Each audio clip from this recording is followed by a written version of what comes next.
Bonsoir à tous.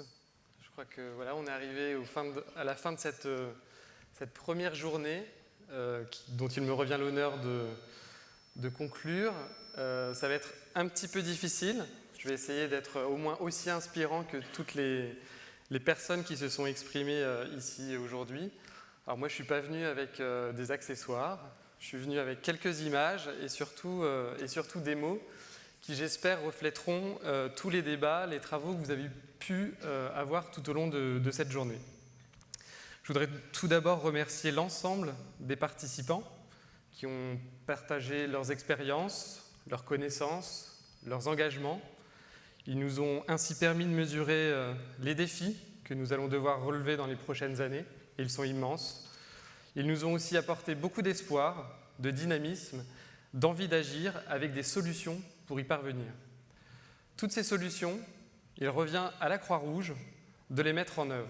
Alors aujourd'hui, et pour conclure, je vais vous raconter comment nous avons réussi collectivement à relever ces défis. Nous sommes le 15 avril 2029 à Oslo. Et je vous présente Karine. Si Karine veut bien montrer sa tête.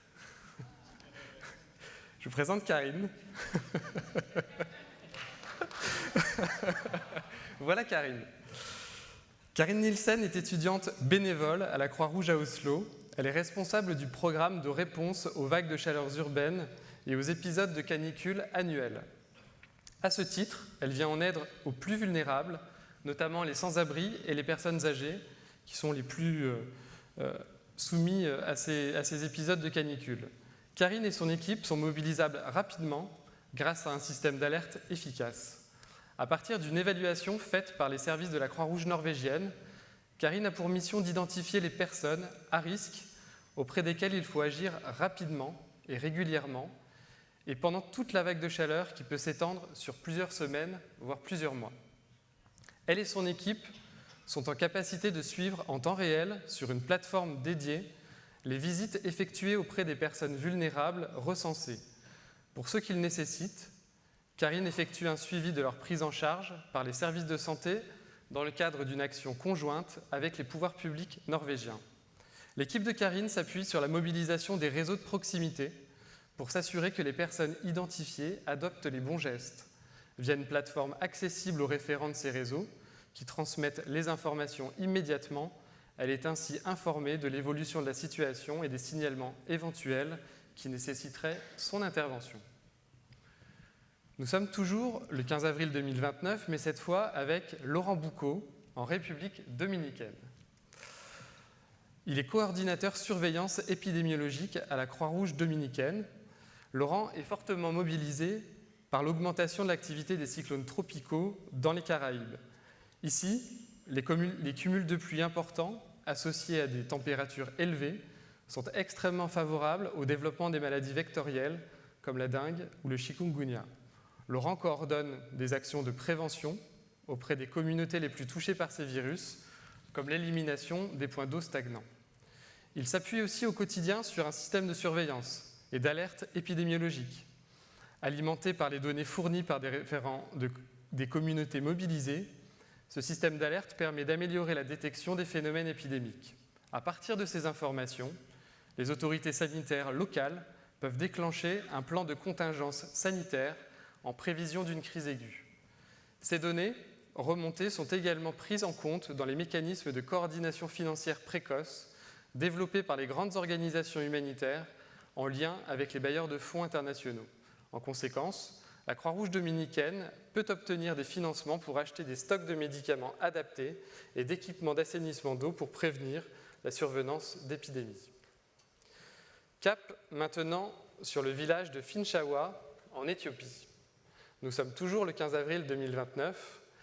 Sabah Hassan participe à un dispositif de surveillance communautaire des crises d'insécurité alimentaire générées de manière régulière par des vagues de sécheresse liées au dérèglement climatique. Sabah est particulièrement concernée par la sous-nutrition de ses 3 enfants qui résultent des périodes de famine qui touchent le village. Elle a donc décidé de s'investir au sein de sa communauté en transmettant les informations nécessaires à un système de surveillance et d'alerte. Informée quasi en temps réel via ce système, les organisations humanitaires peuvent anticiper la survenance de ces périodes de famine et prévoir à 6 mois leur impact. Par le transfert de ressources financières, ces organisations peuvent répondre aux besoins vitaux, permettant notamment l'achat de denrées alimentaires, sans pour autant déstabiliser les marchés locaux. Parallèlement, Saba bénéficie des activités de soutien psychosocial mises en place par la Croix-Rouge éthiopienne. Au sein de son village a été instituée une cellule d'écoute composée de volontaires formés aux premiers secours psychologiques et encadrés par un psychologue. Ce dispositif permet aux personnes en état de souffrance émotionnelle de retrouver leur capacité à agir. Ces enfants sont accueillis par des bénévoles formés qui leur organisent des activités ludiques dans un espace prévu à cet effet. Rassurée par l'existence de ces espaces sûrs, Saba peut s'impliquer dans l'atelier qu'elle anime avec d'autres volontaires pour améliorer la résilience des femmes, plus vulnérables face aux épisodes récurrents de sécheresse. Son investissement personnel l'aide grandement à surmonter les difficultés inhérentes à la récurrence de ces crises. Nous sommes toujours le 15 avril 2029, mais nous allons cette fois nous rapprocher de Cannes. Dans le sud de la France, et plus précisément dans le Gard, où vit Laura Nguyen, chef d'une petite entreprise. Sa commune a été directement impactée par l'augmentation du risque d'inondation, alors qu'elle n'était initialement pas considérée comme une commune à risque. Ce risque a été renforcé par un étalement urbain qui s'est fortement développé depuis plus de 10 ans. Force est de constater que de fortes pluies soudaines entraînent régulièrement des crues rapides et des glissements de terrain. Face à cette situation, les élus locaux de la commune ont décidé de mettre en place un véritable plan de préparation et de réponse à ces inondations récurrentes pour en diminuer l'impact sur les biens et les personnes et notamment soutenir l'activité économique.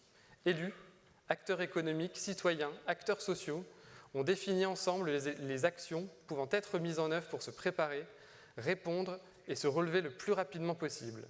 Mise en place d'un système d'alerte précoce sur mobile via les réseaux sociaux, journée de sensibilisation sur les comportements à adopter en cas d'inondation, exercice communal de simulation, mise en place d'une réserve communale de protection civile.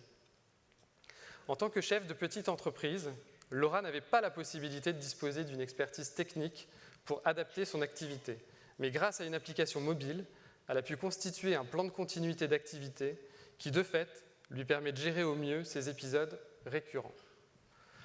Alors que nous montrent ces 4 parcours? Que les efforts d'adaptation sont essentiels pour relever les défis des changements climatiques. Ils nous montrent surtout que cela est possible avec notre mobilisation. C'est ainsi qu'à la Croix-Rouge française, nous sommes en train de concevoir une stratégie qui est fondée sur 3 axes. D'abord, la gestion des données en temps réel et une meilleure connaissance des risques et de l'impact des catastrophes qui va révolutionner notre manière d'agir dans la préparation et la réponse aux crises. Ensuite, le nécessaire changement des comportements via la formation, la préparation à l'urgence et la construction de liens solidaires avec des décideurs prêts à faire face. Notre stratégie doit être inclusive. Nous devons agir avec les populations, actrices de leur destin. Enfin, les mécanismes de financement fondés sur l'anticipation des catastrophes, on en a parlé tout à l'heure, le Forecast-Based Financing, l'accompagnement des populations par les moyens innovants pendant l'urgence, mais aussi en phase de post-urgence. À travers ces 3 axes, la Croix-Rouge française entend être un acteur fort d'une véritable prise de conscience et d'une mobilisation générale pour faire face ensemble aux catastrophes et en réduire l'impact. Pour y parvenir, nous devons également être exemplaires, avoir une parfaite maîtrise des risques, œuvrer pour le bien-être des personnes engagées dans notre action. La catastrophe ne doit plus être un traumatisme, mais un épisode que l'on apprend à gérer au quotidien et dont le résultat social est celui d'une humanité plus forte, car plus résiliente. Notre objectif, à la Croix-Rouge française, c'est de faire de ces 4 parcours fictifs une réalité. Construisons ensemble une société et des personnes plus fortes et plus solidaires pour faire face aux catastrophes liées au changement climatique en France et dans le monde. Merci à tous.